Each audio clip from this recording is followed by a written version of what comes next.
हाय, हरे Krishna. Okay, तो ये video मैं बोर्ड्स के स्टूडेंट के लिए बना रही हूँ। अगर तुम स्पेसिफिकली एमपी बोर्ड में हो तो ये वीडियो तुम्हारे लिए है। तो एमपी बोर्ड्स की डेट आ चुकी है, 25 फरवरी से एमपी बोर्ड है। तो क्या तुमने प्रिपरेशन स्टार्ट कर दी? क्यों की नहीं करनी थी? Alright, okay. तो मैं क्यों बोल रही हूँ कि नहीं करनी थी? बिकॉज एमपी बोर्ड का एग्ज़ाम बहुत बहुत बहुत ईजी होता है। उसका जो हिंदी ग्रामर है उसके लिए तुमको कहीं टीचर के पास हिंदी ग्रामर की कोचिंग लगवाने की ज़रूरत नहीं है। ये मैं क्यों बोल रही हूँ? बिकॉज मैं किसी को जानती हूँ ऐसे जो कि हिंदी बोर्ड के लिए क्लासेस जा रहे हैं।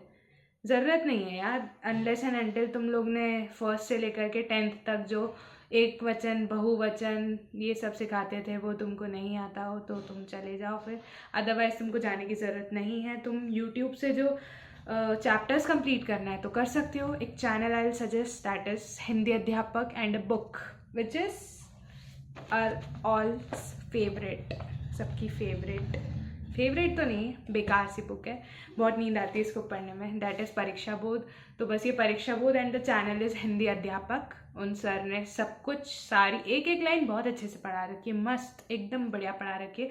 तो उन सर से पढ़ लेना, या फिर मैग्नेट ब्रेन्स पर जो मैम पढ़ाते हैं उन मैम से पढ़ लेना, हिंदी हो जाएगा। इंग्लिश की बात करें तो मुझे पता नहीं क्योंकि इंग्लिश मैंने पढ़ा ही नहीं था। मैं इंग्लिश का एग्ज़ाम देने गई थी एंड मुझे जेन्युइनली एक भी चैप्टर नहीं पता था। इसकी वजह से मेरे बेकार मार्क्स आए हैं। आई लग रही मेरे बोर्ड्स में अराउंड 82% ही बने, which is bad. Why? Because ये एमपी बोर्ड था, आराम से 90% आ सकते थे मेरे अब नहीं आए तो ठीक है, मेरी ही गलती है, मैंने ही पढ़ाई नहीं की थी। बट अगर तुमने डिसेंट इनफ भी जेई नीट की प्रिपरेशन की है तो तुम इंग्लिश हिंदी पढ़ लेना। सिर्फ चैप्टर्स वगैरह, ग्रामर को तुमको इतना ज़्यादा पढ़ने की ज़रूरत नहीं है, नहीं आता है इतना टफ। बहुत ही ज़्यादा सिंपल पेपर आता है एमपी बोर्ड का। तुम एक बार एमपी बोर्ड का एग्ज़ाम दोगे ना, और जब तुम 3 घंटे बाद बाहर आओगे तो तुम सोचोगे कि मैंने 3 घंटे बर्बाद कर दिए। इससे अच्छा मैं कुछ पढ़ लेता जेई नीट समथिंग का, क्योंकि वो बहुत बहुत ही, एक तो पता है एमपी बोर्ड में कंप्लीट लीनियंट सिस्टम होता है एग्जामिनेशन का। तुम समझ पा रहे हो मैं क्या बोलना चाह रही हूँ? बहुत भयंकर चीटिंग होती है। अगर तुम किसी नॉर्मल सिटी से एग्ज़ाम दे रहे हो, कोई तुम्हारा बड़ा सेंटर नहीं आया है, राइट, नॉर्मल से स्कूल में तुम्हारा एग्ज़ाम है, तो बहुत ज़्यादा वहाँ पर, क्या ये बोलना चाहिए कि नहीं, बट हाँ ठीक है, ये भले ही लूप होल है तो अच्छा है, ये लूप होल हाईलाइट होगा। चीटिंग होती है। एजुकेशन मिनिस्टर आप क्या कर रहे हो? चीटिंग होती है बहुत ज़्यादा एमपी बोर्ड में। वैसे तो दूसरे बोर्ड्स में it's like cheating is something जो कि सब जगह हो जाती है, एंड 12th वालों को चाहिए भी होती है, क्योंकि हर कोई अपने नीट और जेई में चीटिंग का हल्का सा भी स्कोप नहीं रहता है। ठीक है, अब कोई बच्चा खुद से बसा हुआ रेडी बन जाए, हम दुख जानते हैं, हमारे ही साथ हुआ था, तो वो बात अलग है। बाकी जेई नीट में बिल्कुल चीटिंग नहीं होती है, एंड बोर्ड्स में बहुत चीटिंग होती है। तो तुम चीटिंग के भरोसे तो बिल्कुल भी मत जाना। मैं तुमको चीटिंग के भरोसे जाने को नहीं बोलूँगी, मैं सिर्फ बता रही हूँ, क्योंकि मैं जब गई थी ना 12th बोर्ड का एग्ज़ाम देने, तो मेरा इतना ज़्यादा दिमाग ख़राब हुआ था। पता है क्यों? क्योंकि मैं ऐसी हूँ जिसने स्कूल लाइफ में मेजर एग्जामिनेशंस में तो मैंने कभी चीटिंग नहीं की है। एंड स्पेशली जेई नीट की जब आप 2 साल तैयारी करते हो अच्छे से, इतना हार्ड वर्क, इतनी मेहनत करते हो, एंड एग्ज़ाम टेस्ट, कोचिंग पे टेस्ट वगैरह में बिल्कुल भी हम चीटिंग नहीं करते थे। एंड बोर्ड समझ लो एटलीस्ट कुछ तो, मैं जब बोर्ड देने गई थी तो मैं सोचा था ये बोर्ड एग्ज़ाम है। फिर जब मैंने बोर्ड दिया ना तो मुझे लगा एमपी बोर्ड का एग्ज़ाम है, एमपी बोर्ड का एग्ज़ाम है, कोई कुछ लेवल ही नहीं है, कुछ भी लेवल नहीं है। तो ज़्यादा डरने की तो बिल्कुल बात नहीं है, बट हाँ इतना लाइट भी नहीं लेना है कि आपके परसेंट 75 से कम हो, because 75% is the criteria for entering IITs and NITs।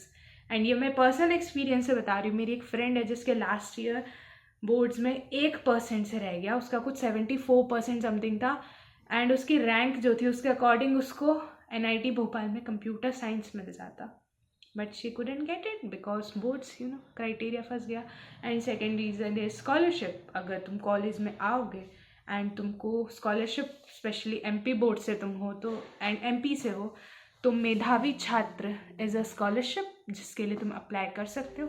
But वही उसमें भी बोर्ड्स का क्राइटेरिया होता है, MP बोर्ड वालों का 75% एंड CBSE वालों प्लीज़ पढ़ लेना थोड़ा, क्योंकि तुम लोग का जो फिज़िक्स का पेपर आना है it is going to be tough, ठीक है। तो सीबीएसई वालों तो तुम अच्छे से पढ़ लो, एमपी बोर्ड वालों तुम थोड़ा लीनियंट होके पढ़ो। तुम मतलब तुम लोग को बस यहाँ पर एक एज है एमपी बोर्ड वालों को, क्योंकि तुम अपनी एडवांस पे, मेंस पर या दूसरे एग्जाम पर थोड़ा ज़्यादा फोकस कर सकते हो, बट सीबीएसई वालों को बोर्ड्स पर ज़्यादा फोकस करना पड़ेगा, राइट। तो तुम लोग के पास ये एडवांटेज है, तो इसका इस्तेमाल करो, राइट। इसको अच्छे से पॉजिटिवली इस्तेमाल करो। That's it I will say. बाकी ये वीडियो बहुत ही रैंडम था एंड मुझे अभी टॉपिक सोचने हैं कि मैं किस पर वीडियोस बनाऊं। This video was just a light heart and मुझे बस बोर्ड्स का यही बोलना था कि ना ज़्यादा सीरियस लेना है, अपना टाइम वेस्ट नहीं करना है, और इतना भी अनसीरियस नहीं होना है कि तुम्हारा 75 का क्राइटेरिया मीट ना हो, राइट। एंड एमपी बोर्ड का पता है कुछ यूट्यूब पर रिसोर्स वगैरह भी नहीं है, तो मेरे को जो जो रिसोर्सेज पता है मैं डिस्क्रिप्शन में लिंक कर दूँगी, कोई अच्छा चैनल, क्योंकि यार एमपी बोर्ड के नाम पर जो कुछ चैनल्स हैं ना, मेरे को बहुत ही घटिया लगते हैं वो। लाइक उन्होंने ढंग से कुछ डाल ही नहीं रखा है। सीबीएसई के कितने प्रॉपर चैनल्स है, but that's okay. That doesn't mean कि हम अगर वो कुछ अच्छा प्रोवाइड कर रहे तो उसका यूज़ ना करें। जो भी अच्छे रिसोर्सेज है मैं डिस्क्रिप्शन में लिंक डाल दूँगी, तो मैं एमपी बोर्ड वाले चेक कर लेना। That's it. बोर्ड्स के लिए ज़्यादा स्ट्रेस मत लो। परीक्षा बोर्ड से आना है, पेपर बहुत ही सिंपल आता है। थोड़ा बोर्ड्स का पढ़ो, पूरा बोर्ड्स पर तुम 15-16 के बाद शिफ्ट हो जाना। फैब 15-16 फैब अभी तुम्हारा जो भी है, NEET, JEE mains, advance, BITS, जो भी एग्ज़ाम है उस पर ज़्यादा फोकस करो। दैट्स, बाकी तो बाय।